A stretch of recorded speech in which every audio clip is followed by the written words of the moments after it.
핀란드 기본소득 실험이 과연 기본소득 실험인지, 만약 기본소득 실험은 뭐 다른 곳에서 다시 한다, 그렇다고 해서 실험 잘한다고 그 제도가 도입되느냐, 기본소득 실험과 기본소득의 실제 실시 사이는 도대체 어떤 관계가 있느냐. 지난 5월 6일 기다리던 핀란드 기본소득 실험 결과가 발표되었습니다. 작년에 있었던 예비 실험 결과 발표 때 전 세계 언론이 핀란드 기본소득 실험 실패, 이런 식의 호들갑스러운 반응을 보였던 것과 비교하면 차분한 반응입니다. 하지만 여전히 논란거리는 적지 않습니다. 핀란드 기본소득 실험이 과연 기본소득 실험인지, 기본소득 실험은 무엇을 겨냥해야 하는지, 그리고 기본소득 실험을 하면 기본소득이 도입되는데 도움이 되는지 등등 여러 가지 질문을 핀란드 기본소득 실험은 우리에게 던지고 있습니다. 이와 관련해서 정치경제연구소 대안의 이건민 연구원과 함께 말씀 나누고자 합니다. 정치경제연구소 대안의 이건민 연구원 나오셨습니다. 감사합니다. 안녕하세요, 이건민입니다.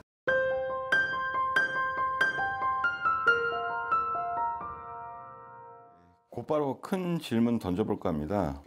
핀란드 기본소득 실험을 두고 기본소득 실험이라고 볼 수 없다, 뭐 이런 주장이 있는데 어떻게 봐야 될까요? 네, 핀란드 기본소득 실험을 저는 기본소득 실험이라고 말은 할 수 있지만 매우 제한된 형태의 기본소득 실험이다, 이렇게 얘기할 수 있을 것 같은데요. 먼저 그 목표 모집단 자체가 핀란드 사회보험청인 켈라에서 운영을 하고 있었던 상대적으로 실업자들 중에서도 장기 실업자들이 많이 포함되어 있는 기본 실업 보장을 받고 있던 사람들을 모집단으로 했습니다. 전체 인구로 봤을 때는 굉장히 제한된 집단이었다라는 것이고요. 그리고 주된 목표 자체가 고용을 얼마나 증진하는가, 그 효과에 집중을 하고 있었다는 점에서도 굉장히 제한된 기본소득 실험이었다라고 말씀을 드릴 수가 있겠고요. 그러한 점에서 어떤 분들은 이것을 무조건적 실업급여 실험이다, 뭐 이렇게 말씀하시는 분들도 있습니다. 그것은 핀란드 내에서의 반응을 봐도 조금 알 수가 있는데요. 핀란드 내에서 기본소득을 지지했던 정당이 녹색당이라든지 좌파 동맹이 될 텐데요. 이러한 정당들도 제한된 목표와 제한된 집단에 국한된 형태의 기본소득 실험을 추진하려고 했을 때 거기에 대해서 굉장히 비판한 바 있습니다. 그럼에도 불구하고 이것을 기본소득 실험이라고 붙인 이유는 기본소득에 관해서 이야기할 때 기본소득의 효과로 고용 증진이라기보다는 정확히 말하면 이제 노동 의욕, 뭐 이런 부분이 있고, 그게 이제 다른 제도보다 훨씬 더 우월하다, 이런 맥락에서 이야기가 될 텐데, 그러면 그 부분 말고 녹색당이나 이제 좌파 동맹이 비판을 했다라고 했을 때 그 부분들은 기본소득이 어떤 효과가 있고 무엇을 목표로 하는가, 그것에 대해서 좀 말씀을 해주셔야 이게 기본소득 실험인지 혹은 아닌지, 아니면 제한된 어떤 건지, 뭐 이런 얘기들을 이해할 수 있을 것 같습니다. 네.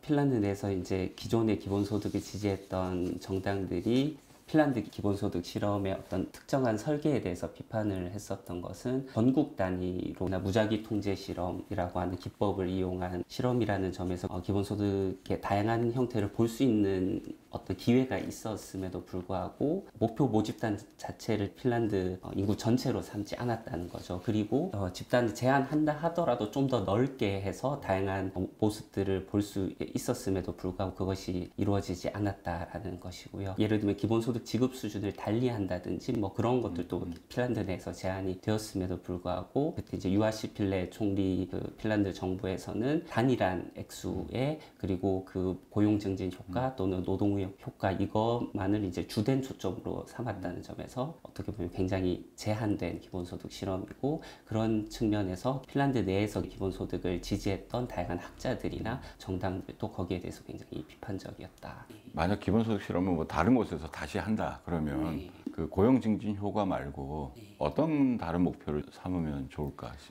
우리 삶을 포괄하는 데 있어서 굉장히 다양한 것들을 볼 수가 있잖아요. 뭐 건강이라든지 아니면 뭐 사회 참여라든지 뭐 굉장히 다양한 것들을 함께 볼 필요가 있다라는 것이고, 그리고 가급적이면 목표 모집단 자체를 특정한 어떤 집단, 특히나 이제 좀 사회 취약계층이나 저소득층에 국한되는 것이 아니라 가급적 보편적인 집단 내에서 이제 표집을 한다든지 그렇게 해서 실험 집단과 통제 집단을 구분해서 실험을 하는 방식이 좀 어떨까, 그렇게 생각을 합니다. 핀란드 기본소득 실험이 뭐 기본소득 실험이냐 아니냐, 혹은 뭐 여러 가지 제한이 있다, 한계가 있다 하더라도 최초로 전국 단위로 이루어진 실험이라는 중요성 이런 것은 사라지지 않을 것 같고 이후에 뭐 기본소득 실험이 그것을 끝날 일도 아닌 것 같아서 그 중요성과 의미에 대해서는 좀 정리를 하고 넘어가야 될 것 같습니다. 앞서서 이제 핀란드 기본소득 실험의 다양한 한계에 대해서는 이제 말씀을 드렸고요. 주된 목표가 굉장히 제한되어 있었고 집단 자체도 굉장히 제한되어 있었다는 것이죠. 하지만 전국 단위로 그 무작위 통제 실험이라고 하는 기법을 도입했다라는 것에 있어서는 중요성이 있다라고 생각을 하고요. 무작위로 이제 선정되는 게 잘 이루어졌다라고 가정을 한다면은 충분히 이것이 이제 어느 정도 효과가 있었다라는 것을 분명히 얘기가 될 수 있다라고 생각을 하고요. 이것이 핀란드 기본소득 실험이 고용 효과는 또 이제 행정 데이터를 이용한 것이기 때문에 조금 더 신뢰성 있는 결과라고는 할 수 있겠습니다. 물론 이제 2018년 1월에 활성화 모델, 그러니까 구직 노력을 하지 않는 것으로 판단이 되면은 이제 실업급여의 4.65%를 삭감하게 되는 제재 조치가 핀란드 기본소득 실험의 중간에 딱 중간에 기존의 실업 정책의 배경으로 들어온 거죠. 그러니까 실험 도중에 그게 딱 됐기 때문에 온전히 이것이 기본소득 실험의 효과냐라고 해석하기가 좀 곤란한 지점이 있습니다. 통제 집단에 있는 사람들이 좀 더 그러면 구직 노력이나 이런 것들 더 많이 했을 거라고 예상을 할 수가 있기 때문에 실험 집단에서 1년 단위로 78일 정도 평균적으로 고용이 됐고 통제 집단에서 약 73일. 활성화 모델이 도입되지 않았다고 한다면은 그 차이는 더 컸을 수 있다. 이런 예상들도 충분히 가능을 합니다. 그래서 고용 효과가 분명히 있었다라고 얘기를 하는 것이고요. 그리고 웰빙 관련된 효과도 굉장히 다양하게 나타났죠. 예를 들면 생활 만족도 측면에서도 정신 건강, 그러니까 우울감이나 이런 것도고 타인에 대한 신뢰, 정부에 대한 신뢰, 그리고 사법기관에 대한 신뢰, 이런 다양한 신뢰도 굉장히 중요하지 않습니까? 신뢰가 바탕이 되어야 복지국가 사회보장제도의 어떤 발달이나 이런 것들도 더 용이해지기 때문에 그것도 이제 실험 집단이 통제 집단보다 더 나은 성과를 보인 것으로 나타났고요. 또 많은 사람들이 우려하는 게 특히나 저소득층이나 사회 취약계층이나 실업자들 이런 사람들 같은 경우에 기본소득이 주어지게 되었을 때는 사람들이 나태해서 일을 하지 않는 거 아니냐, 그리고 엉뚱한 데 소비할 것 아니냐, 이런 식의 우려들이 많이 있는데 적어도 핀란드 기본소득 실험은 그러한 우려가 좀 그릇된 것이다라는 것을 분명히 기본소득 실험 혹은 이제 기본소득에 대한 지지를 표명할 때 제일 난감한 게 기본소득이 기존의 노동과 소득의 패러다임과는 좀 다른 패러다임이라고 얘기하면서 또 기본소득이 노동의욕, 그래서 현실적으로는 고용의 증진, 그러니까 시장 노동 참여를 증대시킨다라는 것을 또 이야기하지 않으면 안 되는 좀 난감함들이 있긴 한데 그럼에도 불구하고 뒤에서 말씀하신 부분들은 매우 중요한 것 같네요. 어쨌든 웰빙이 나타난다는 게 경제적 보장이 사람들을 심리적으로나 사회적으로 이제 안정시킨다는 그런 효과가 있는 것 같습니다. 그러면 핀란드에서 이제 한국 얘기를 좀 해볼까 하는데 한국에서도 최근에 들어보셨죠? 그 농촌 기본소득 실험.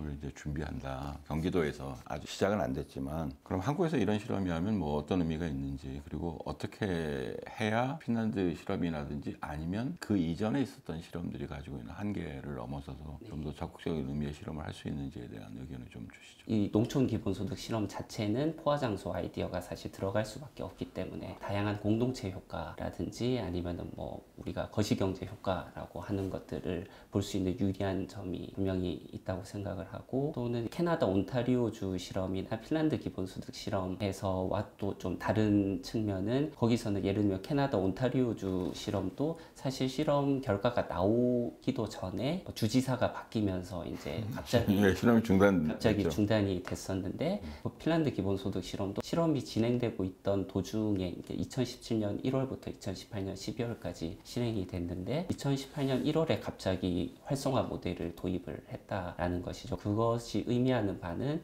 어떤 특정한 기본소득 실험 또는 기본소득과 관련된 실험을 함에 있어서 어떤 정책 결정자들과 그 정치인들 어떤 의사결정이나 의지나 이런 것들에 좀 휘둘르지 않은 상태에서 사회 실험이 정말 목표한 대로 쭉 일관되게 실행되는 게 굉장히 중요하다라는 것인데요. 그런 점에서 우리나라에서 농촌 기본소득 사회 실험이 된다고 했을 때에는 앞으로 좀 가변적일 수는 있겠지만 적어도 제가 알고 있기로는 지금의 어떤 정책 결정자들이 향후에 이것을 정말 정책화하기 위한 어떤 발판으로서 이것을 고려하고 있다는 점에서는 캐나다나 핀란드 사례와는 다르게 좀 더 유리한 지점이 있다고 생각을 하고요. 그리고 핀란드 기본소득 실험 같은 경우에도 처음에는 대중적인 관심, 특히 전 세계적인 관심을 가졌지만 막상 실험이 시작된 다음에는 핀란드 내에서도 실험에 대한 관심이 굉장히 좀 사그라드는 어떤 경향들이 발견이 됐고, 그렇기 때문에 2018년 1월에 제재 조치에 입각한 활성화 모델이 도입이 됐다라는 것이죠. 그런 것들을 막기 위해서라도 사실 이게 뭐 중립적이고 객관적인 사회 실험이기 위해서는 그냥 실험이 어떻게 되는지 지켜보자 이런 태도가 타당할 것 같은데, 그것이 아니고 지속적으로 관심을 가지면서 이 실험이 정말 어떤 그 실험 기간 내에 있을 수 있던 어떤 정책적인 변화라든지 표류라든지 이런 것들을 방지하기 위해서라도 기본소득을 지지하는 사람들을 중심으로 한 어떤 지속적인 관심, 대중적인 관심 이런 것들은 필수라고 말씀드릴 수가 있겠습니다. 그 한국의 농촌 기본소득 실험이 특정 지역의 이른바 포화 지역을 설정하고 이런 면에서 사회 실험으로서의 있는 가치가 있을 것 같고, 그다음에 말씀하신 것처럼 이 실험을 추동하고 있는 정치적 정책적 힘이 핀란드하고는 좀 다르게 전국민 기본소득으로 가는 과정에서 하는 거라서 좀 더 긍정적인 효과가 나올 수 있을 것 같긴 한데, 그럼에도 이 농촌이라고 하는 지역으로 이렇게 제한했을 때 갖는 난점 이런 것이 있을 것 같은데, 기본소득을 도입한다고 했을 때 또 어떤 특정 지역에서 먼저 도입이 된 다음에 차츰 이렇게 확산되는, 지역적으로 확산되는 것보다는 사실 가장 좋은 것은 전국 단위로 한꺼번에 동시에 도입되는 것이 가장 좋다라고 생각을 합니다. 하지만 뭐 사실은 성남시 청년 배당의 경우도 그렇고 경기 청년 기본소득 같은 경우에도 그렇고 특정 지자체에서 먼저 이렇게 치고 나가고 그것이 다른 지자체 또는 중앙정부에 확산될 수 있는 기회로 이제 삼을 수 있는 것도 충분히 있을 것이라고 생각을 하고요. 그런 의미에서 이제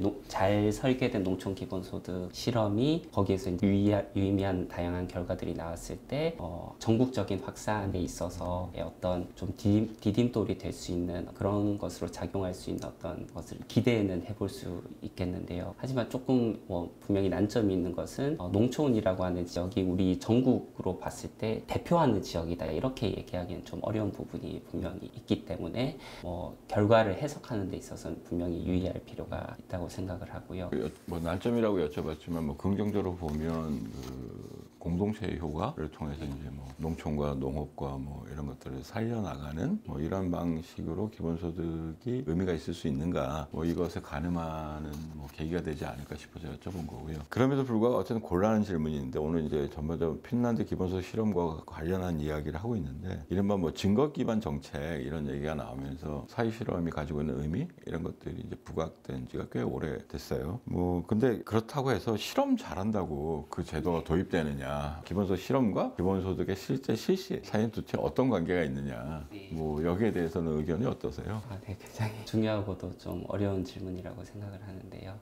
먼저 이제 증거 기반 정책이라고 하는 게 분명히 유용한 점이 있습니다. 예를 들면 특히나 좀 예산이 많이 든다든지 또는 효과가 미리 예상하기 좀 어려운 어떤 정책들에 있어서는 좀 더 작은 예산을 이용해서 사회 실험을 함으로써 실제로 도입됐을 때 어떤 효과가 날지에 대해서 미리 좀 검토를 해본다는 점에서 분명히 유용한 점이 분명히 있는데요. 그런데 제가 봤을 때는 특히나 좀 이데올로기적인 스펙트럼에서 지지하는 사람들과 좀 반대하는 사람이나 뭐 이런 것들이 굉장히 극명하게 좀 나눠지는 어떤 정책이 있어서 이 증거 기반 정책 아이디어에 입각한 사회 실험이 얼마나 좀 유용할 수 있겠는가는 사실 좀 또 따져봐야 될 문제라고 생각을 하고요. 예를 들면 이번에도 핀란드 기본소득 실험에서 사실 1년 정도 지났을 때 예비 결과 때는 고용 효과가 유의하게 나타나지 않았는데 이번에는 유의하게 나타나지 않았습니까?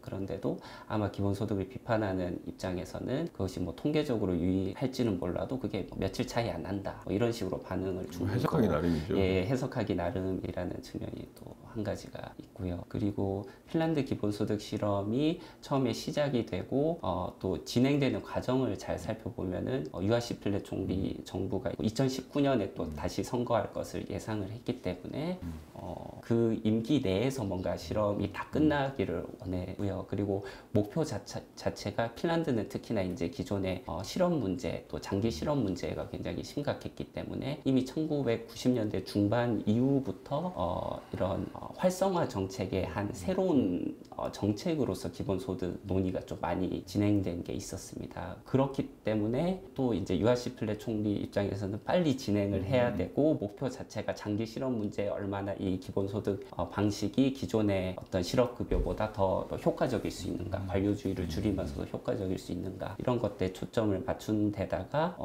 기존의 어떤 수급을 할 수 있는 어떤 복지 전달 체계가 이제 켈라에서 운영하고 있었던 게 기본 실업 보장이라고 한 것이 있기 때문에 그것을 이용해서 발빠르게 어떤 실험을 하기 위한 목표가 있었다는 것이죠. 그런 것들을 보면은 이 사회 실험이라고 하는 게 특히나 중요한 정책 결정자들이 그 사회에 어떤 문제를 심각하게 생각하고 있는가 그것을 반영할 수밖에 없다라는 것이고, 그리고 그 중요한 정책 결정자들이 어떠한 이데올로기적인 입장을 가지고 있고 어떠한 이제 정치적인 입장을 가지고 있는가에 사실은 굉장히 규정될 수밖에 없다라는 것이죠. 그리고 그것이 오히려 핀란드 기본소득 실험이 잘 보여주는 것이고, 그리고 사실 아까 전에도 말씀을 드렸지만 실험을 통해서 검증을 할 수 있는 것이 있고 부분적으로밖에 검증을 할 수밖에 없는 것도 있고, 도저히 이제 사회 실험을 통해서 검증을 할 수 없는 성격의 기존의 자본주의적인 기업이 아니라 다양한 사회적 경제 조직이라든지 아니면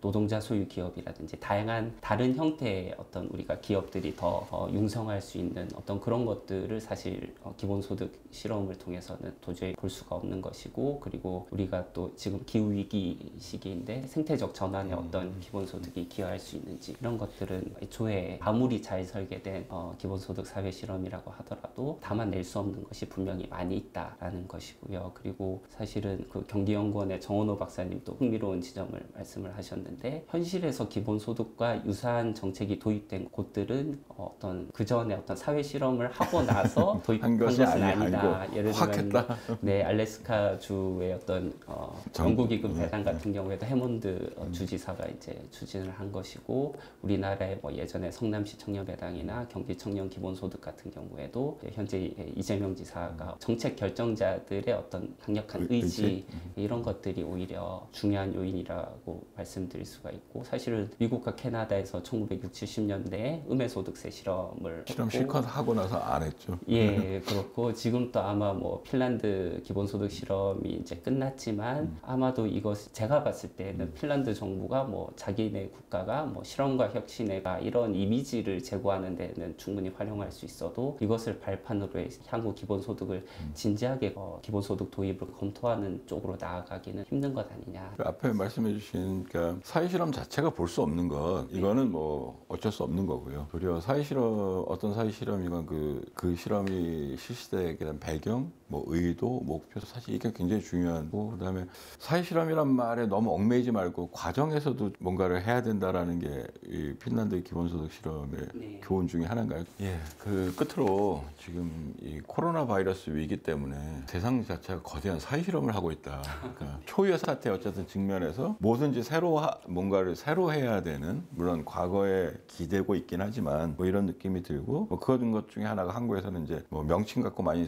논란이 있긴 했지만 재난기본소득, 그다음에 긴급지원금 이런 걸 통해서 모든 사람들에게 지역화폐라든지 이렇게 용처가 좀 정해져 있긴 하지만 그 소득을 보장해주는 이런 것들을 한국에서 하고 있고, 이런 이제 그 코로나 바이러스 위기가 주기화되고 장기화되고 이런 것이 많이 예측되고 있는데, 이런 속에서 이제 기본소득과 같은 방식의 소득 보장이 할 수 없이 될 건지 할 수 없이 될 건지 아니면 또 다른 길이 있을 수 있는지에 대해서 그 전망을 좀 말씀해 주시면 좋을 것 같아요. 분명히 향후 기본소득 도입을 위한 어떤 기회가 열린 것은 맞지만 이것이 앞으로 얼마나 현실에서 어떤 유의미한 액수의 또는 충분한 액수의 기본소득을 도입하는 데까지 나아갈 수 있을지는 사실 이것도 정치나 정책 과정이나 이런 것들이 굉장히 중요하다고 생각을 하고요. 그리고 이제 최종 소유자로서의 어떤 정부 역할도 얘기가 나오고 있는데,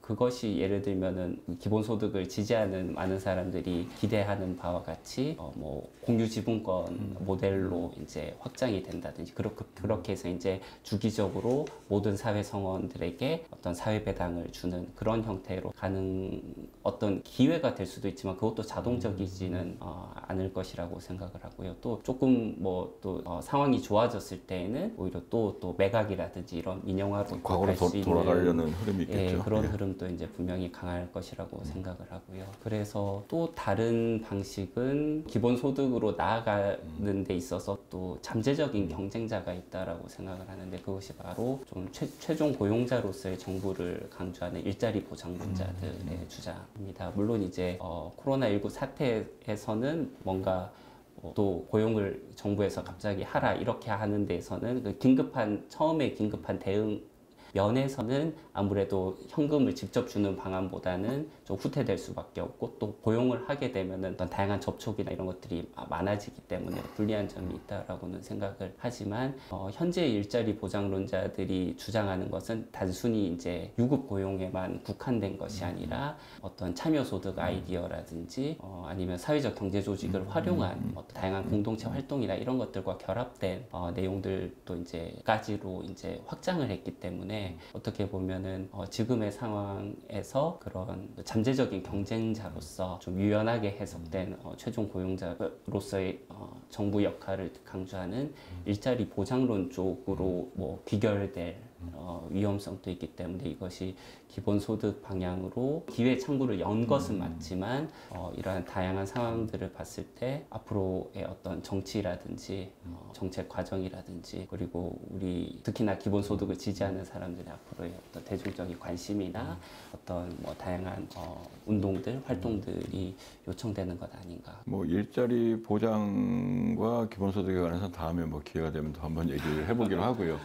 오늘 뭐 그 핀란드 기본소득 실험부터 지금 그 코로나 바이러스 위기 속에서 제기되고 나온 그 소득 보장까지 쭉 말씀해 주셨는데 일관되게 말씀해 주시는 게 있는 것 같아요. 어떤 정치적 과정이 중요하다. 뭐 미리 결정되어 있는 것은 아니다. 그래서 그럴수록 어떤 뭐 정책 결정자의 의지건 뭐 사회운동의 담당자들이건 뭐 대중의 의지 뭐 이런 것들이 어울려야만 기본소득이 뭐 더 갈 것 같고 근데 뭐 그 얘기는 결국에는 그 도나 헤라웨이의 표현을 좀 비틀어서 얘기하면 코로나 바이러스와 함께 살아가기에 대해서 사람들이 어떻게 이해하고 그래서 어떤 전망을 갖느냐에 따라서 뭐 기본소득이냐 뭐 일자리 보장이냐 아니면 다른 어떤 뭐 공공 시스템의 변화들 뭐 이 전반적인 변화들에 대한 뭐 전망과 뭐 바람 뭐 이런 것들이 가능할 것 같습니다.